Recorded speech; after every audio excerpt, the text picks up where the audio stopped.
பேர மாத்துனதுல இருந்து ரவிமோகனுக்கு எதுவுமே சரியில்லையேப்பா! புதுசா வந்த பெரிய சிக்கல். சந்தானத்த வச்சு டிக்கிலோனா அப்படிங்கிற காமெடி டைம் டிராவல் படத்தை இயக்குன கார்த்திக் யோகி இயக்கத்துல ரவிமோகன் நடிச்சிட்டு வரக்கூடிய ப்ரோ கோட் படத்துக்கு திடீர்னு மதுபான நிறுவனம் மூலமா சட்ட சிக்கல் ஏற்பட்டிருக்கு. நடிகர் ரவிமோகன் இப்போ பராசக்தி அப்புறம் கராத்தே பாபு மாதிரியான படங்கள்ல நடிச்சிட்டு வராரு. இதுக்கிடையில அவரு ரவிமோகன் ஸ்டுடியோஸ் அப்படிங்கிற தயாரிப்பு நிறுவனத்தை ஆரம்பிச்சாரு. அதுல சில படங்களை தயாரிச்சு இயக்கிட்டும் வராரு. டிக்கிலோனா படத்தை இயக்குன கார்த்திக் யோகி ரவிமோகன் ஸ்டுடியோஸ் தயாரிப்புல உருவாகக்கூடிய ப்ரோ கோட் படத்தை இயக்கிட்டு வராரு. இந்த படத்துல எஸ்.ஜே. சூர்யா, ஸ்ரத்தா ஸ்ரீநாத், மாளவிகா மனோஜ், ஸ்ரீகௌரி பிரியா இவங்க எல்லாரும் முக்கியமான கதாபாத்திரத்துல நடிக்கிறாங்க.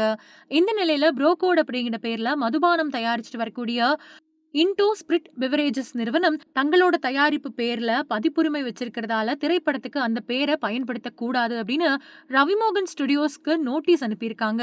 இந்த வழக்கு டெல்லி உயர்நீதிமன்றத்துல விசாரணைக்கு வந்துச்சு. ப்ரோகோட் அப்படிங்கிற தலைப்பை படத்துக்கு பயன்படுத்த ரவிமோகன் ஸ்டுடியோஸ்க்கு இடைக்கால தடை விதிச்சு நீதிமன்றம் உத்தரவிட்டிருக்கு.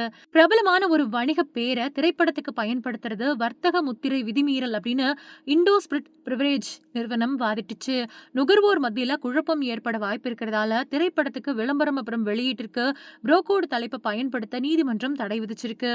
இது தொடர்பா ரவிமோகன் ஸ்டுடியோஸ் நிறுவனம் 4 வாரத்துக்குள்ள பதில் கொடுக்கணும் அப்படின்னு சொல்லி வழக்கு விசாரணையை டிசம்பர் 23ஆம் தேதிக்கு உயர்நீதிமன்றம் ஒத்திவச்சிருக்கு.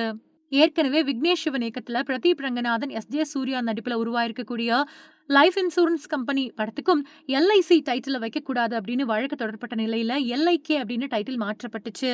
அதே மாதிரி ரவிமோகன் படத்துக்கு டைட்டிலும் கொஞ்சம் மாத்தி அமைக்கப்படலாம் அப்படின்னு எதிர்பார்க்கப்படுது.